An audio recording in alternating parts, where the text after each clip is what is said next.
Padri Nikata alionekana na hiki kibegi akitoka pale jimboni anaelekea kwenye stendi ya Mfaranyaki. Baada ya kusambaa mitandaoni taarifa ya kupotea kwa Padri Camillus Nikata, huku watu wengine wakidai huenda padri huyo ametekwa, jeshi la polisi mkoa wa Ruvuma limefanikiwa kumpata padri huyo akiwa hai, ambapo kupitia taarifa ya jeshi hilo la polisi iliyotolewa Ijumaa ya Oktoba 17, 2025 imeeleza kuwa matokeo ya uchunguzi walioufanya kupitia vielelezo walivyofanikiwa kuvipata umethibitisha kuwa Padri Camillus Nikata hakuwa ametekwa bali alikuwa amejiteka mwenyewe.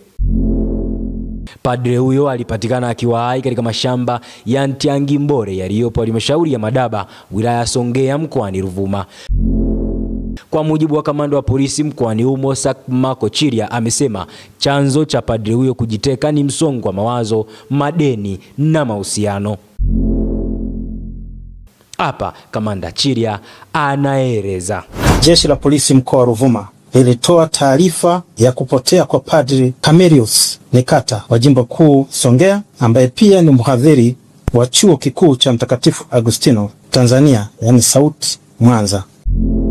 Taarifa ni kwamba baada ya kupotea kwa padri huyo, makachero wabobezi wa jeshi la polisi mkoa wa Ruvuma walianza kufanya upelelezi wa kina kama walivyokuwa maidi kumtafuta padri huyo kwa kutumia njia zote za upelelezi. Kufuatia upelelezi huo, leo tarehe 17 mwezi wa 10 2025, Padri Camillus Nikata amepatikana kwenye mashamba ya kijiji cha Mawa. Mawa iko kata ya Hanga. Hanga hii ni sehemu ambayo ni nyumbani kwao Padri Camillus Alon Nikata. Amepatikana akiwa hai, akiwa mzima kabisa, akiwa hana jeraha, akiwa na nguo zake zote alizotoka nazo kutoka jimboni siku ile jioni, akiwa na kile kibegi tulichowaambia kwa taarifa kwanza alitoka nacho akiwa pale. Lakini padri anapatikana akiwa mazoofu kwa njaa baada ya kutokula kwa siku nyingi na ambazo alikuwa akishindia karanga na maji. Aidha, padri huyo amekutwa na begi lake dogo londoka nalo ikiwa imeanza kuliwa na mchwa. Amekutwa na hati ya kusafiria, amekutwa na kitauro ambacho alikuwa anatandika chini akitumia kulalia. Pia amekutwa na pesa taslimu shilingi 13,500. Amekutwa na saa yake ya mkononi ikiwa iko safi kabisa. Amekutwa na miwani, amekutwa na dawa za paracetamol, amekutwa na simu yake akiwa ameizima. Vile vile amekutwa na funguo mbalimbali ikiwepo funguo ya chumba alichokuwa analala jimboni kabla ya kujipoteza. Sababu kubwa za padri kujipoteza na kutokomea mashambani karibu na kijiji alichozaliwa ni kama zifuatazo. Moja ni msongo wa mawazo uliotokana na madeni mengi yaliyokuwa chini ya uwezo wake. Upelelezi umegundua madeni mengi ambayo padri alikuwa anakabiliana nayo na kuonyesha kwamba alikuwa anashindwa kuyarudisha, na wanaomdai tumewapata. Pili ni mahusiano.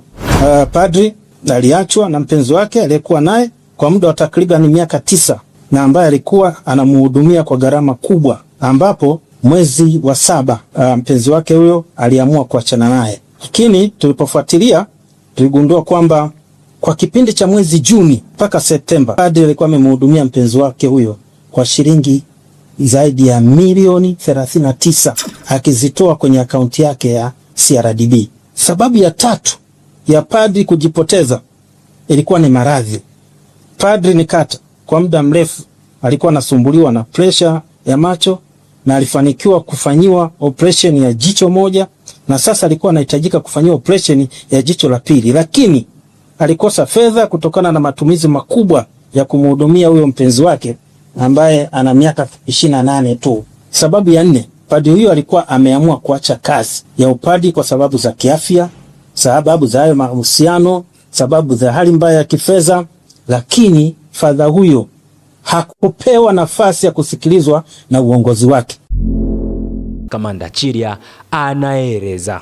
Padri Nikata alionekana na hiki kibegi akitoka pale jimboni anaelekea kwenye stendi ya Mfaranyaki. Kile kibegi tulichowaambia ni hiki hapa, na hiki kibegi tumekikuta kimelazwa toka Padri Nikata alipofika pale, na tayari kimeshaanza kutengeneza mchwa, lakini tumekuta hiki kitaulo, na hiki kitaulo kilikuwa ndani ya begi, lakini alipofika alikitoa. Hiki kitaulo ndio alikuwa anakitumia kama kilago chake cha kulalia, lakini tumemkuta na passport, lakini tumemkuta na simu. Hii simu padri alizima, lakini sio kuizima, ameiformat. Yani sasa hivi ukiwasha hii simu upati chochote, ameiformat akijua kabisa tutamtafuta. Kwa hiyo ili tusimpate, akaamua kuiformat hii simu, sio kuizima tu, akaiformat kabisa hii simu ili tusipate chochote. Kwa hiyo hatuwezi kupata message wala tuwezi kupata chochote, lakini tunazo message za watu wake wa karibu ambazo zinaeleza tabia zake zote. Padri kulikuwa na karanga kwenye begi lake na alikuwa anazitumia kama chakula. Kulikuwa na maji, lakini ikimiminika, padri alikuwa na pressure. Inaonekana ikimiminika ni kama dawa ya kienyeji ya pressure. Lakini padri alikuwa sasa amebadilika. Maana hii ndio kofia yake alikuwa anavaa. Kwa hiyo kama ungekutana naye, kimsingi usingegundua kama huyu ni nani? Ni padri. Ndugu waandishi wa habari, hiyo ndio hali halisi. Jeshi la polisi litaendelea kufanya kazi kwa karibu na taasisi yoyote ile. Jeshi la polisi halina mtaala wa kuteka na wala halijawahi kuwa na mtaala wa kuteka. Asanteni sana.